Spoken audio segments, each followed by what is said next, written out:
जिंदगी एक रेस न हो बल्कि एक खूबसूरत सफर हो जिसका नक्शा पहले से तैयार है। आज हम इसी नजरिए से अस्तित्व को समझने की कोशिश करेंगे, मध्यस्थ दर्शन के चश्मे से, जो कहता है कि हमारा होना, हमारा एग्जिस्टेंस एक सोची समझी व्यवस्थित यात्रा है। इस पूरी फिलॉसफी का जो सार है ना, वो इसी एक लाइन में छिपा है। और ये सिर्फ एक सुंदर सी बात नहीं है, ये एक तरह का वादा है। वादा ये कि अगर हम बस एग्जिस्टेंस के नियमों को समझ लें, तो ये जो रोज की भागदौड़ है, जो संघर्ष है, वो खत्म हो सकता है और जिंदगी सचमुच एक सेलिब्रेशन बन सकती है। लेकिन एक मिनट, यहाँ उत्सव या सेलिब्रेशन का मतलब कोई पार्टी वार्टी नहीं है। जरा सोचिए, एक ककून से जब तितली बाहर निकलती है या एक छोटा सा बीज जब एक पौधे में बदल जाता है, बस वही है असली उत्सव। मतलब एक स्टेट से एक बेहतर स्टेट में जाना। और यही आइडिया इस पूरी सोच की नींव है। तो फिर चलें, अस्तित्व की इन सीढ़ियों पर एक एक कदम रखते हैं। मध्यस्थ दर्शन कहता है कि ये पूरा सफर जो है वो 4 मुख्य पड़ावों में बटा हुआ है।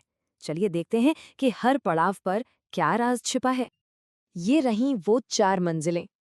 सबसे नीचे पदार्थ, उसके ऊपर प्राण, फिर आता है जीव, और सबसे ऊपर सबसे ऊंचा दर्जा है ज्ञान की अवस्था का। तो ये सिर्फ स्टेप्स नहीं है, एक तरह से ये पूरे ब्रह्मांड का रोड मैप है जो हमारे सामने है। तो हमारी यात्रा शुरू होती है एकदम जमीन से, अस्तित्व की बुनियाद से। ये है पदार्थ की दुनिया। इसमें सब कुछ आता है, परमाणु, पत्थर, ग्रह, मतलब हर वो चीज जो बस है, जिसका बस होना ही उसकी पहचान है। अब सोचिए जरा, इस स्टेज पर कामयाबी क्या होगी? बहुत सिंपल, बस वो होना जो वो है। एक पत्थर के लिए पत्थर बने रहना ही उसकी सबसे बड़ी सफलता है, उसका उत्सव है। और इस पदार्थ की दुनिया का सबसे बड़ा सेलिब्रेशन क्या था? वो था एटम्स का बनना, क्योंकि उन्हीं से तो आगे की पूरी कहानी शुरू होनी थी। और फिर कुछ कमाल का हुआ। इसी बेजान पदार्थ ने खुद को ऐसे ऑर्गेनाइज किया कि जिंदगी की पहली चिंगारी जल उठी। अब हम आ गए हैं दूसरी सीढ़ी पर, प्राण अवस्था में, यानी पौधों और सेल्स की दुनिया।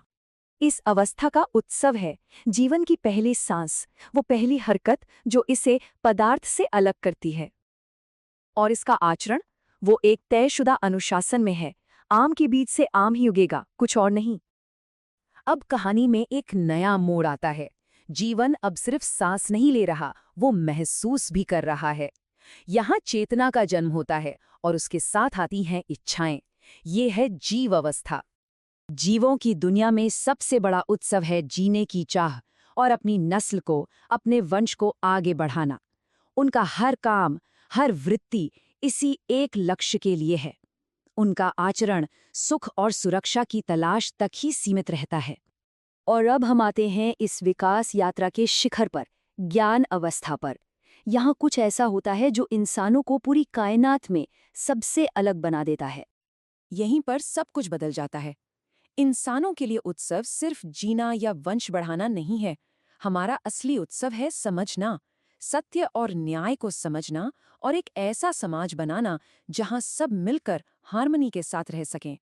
ठीक है, तो ये 4 मंजिलें तो समझ में आ गई, पदार्थ, प्राण, जीव, ज्ञान। लेकिन एक बहुत बड़ा सवाल अभी भी बाकी है। वो पहली छलांग कैसे लगी? मतलब बेजान चीजों से लाइफ, जिंदगी शुरू कैसे हो गई? ये सवाल शायद सबसे बड़े सवालों में से एक है। तो चलिए देखते हैं कि मध्यस्थ दर्शन इस गुत्थी को कैसे सुलझाता है। वो कैसे बताता है कि ये अवस्थाएं एक दूसरे से जुड़ी हुई हैं। देखिए, इस दर्शन के अनुसार ये कोई अचानक हुआ चमत्कार नहीं था, बल्कि एक स्टेप बाय स्टेप प्रोसेस था। सबसे पहले 2 गैसें, हाइड्रोजन और ऑक्सीजन, मिली और पानी बना। फिर ये पानी धरती पर इकट्ठा हुआ और तरह तरह के एसिड्स और एल्कलाइज के साथ घुल मिल गया। और इसी केमिकल सूप में वो जरूरी तत्व बने जिनसे जिंदगी पनप सकती थी। और आखिर में इन्हीं तत्वों ने मिलकर जिंदगी की सबसे पहली इकाई, यानी प्राण सूत्र को बनाया। अब जरा इस कॉस्मिक कहानी से निकलकर अपनी कहानी पर आते हैं, क्योंकि इंसान होना सिर्फ इस एवोल्यूशन का अगला कदम नहीं है। हमें एक बहुत बड़ी शक्ति मिली है और उसके साथ ही एक बहुत बड़ी जिम्मेदारी भी। और वो क्या चीज है जो हमें सबसे अलग बनाती है? 2 चीजें। एक, हमारी कल्पनाशीलता, हम कुछ भी सोच सकते हैं। और दूसरी, कर्म स्वतंत्रता, यानी अपने एक्शन चुनने की आजादी। हम अपनी कहानी के लेखक खुद हैं, जो कोई और स्पीशीज नहीं कर सकती।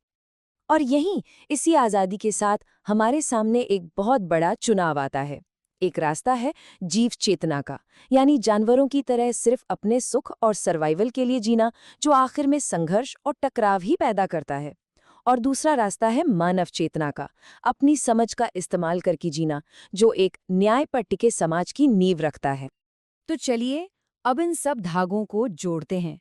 ये जो इतनी बड़ी ब्रह्मांड के बनने की कहानी है, इसका आखिर हमारी जिंदगी से क्या लेना देना है?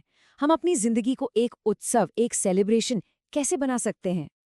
और जवाब बहुत सीधा है।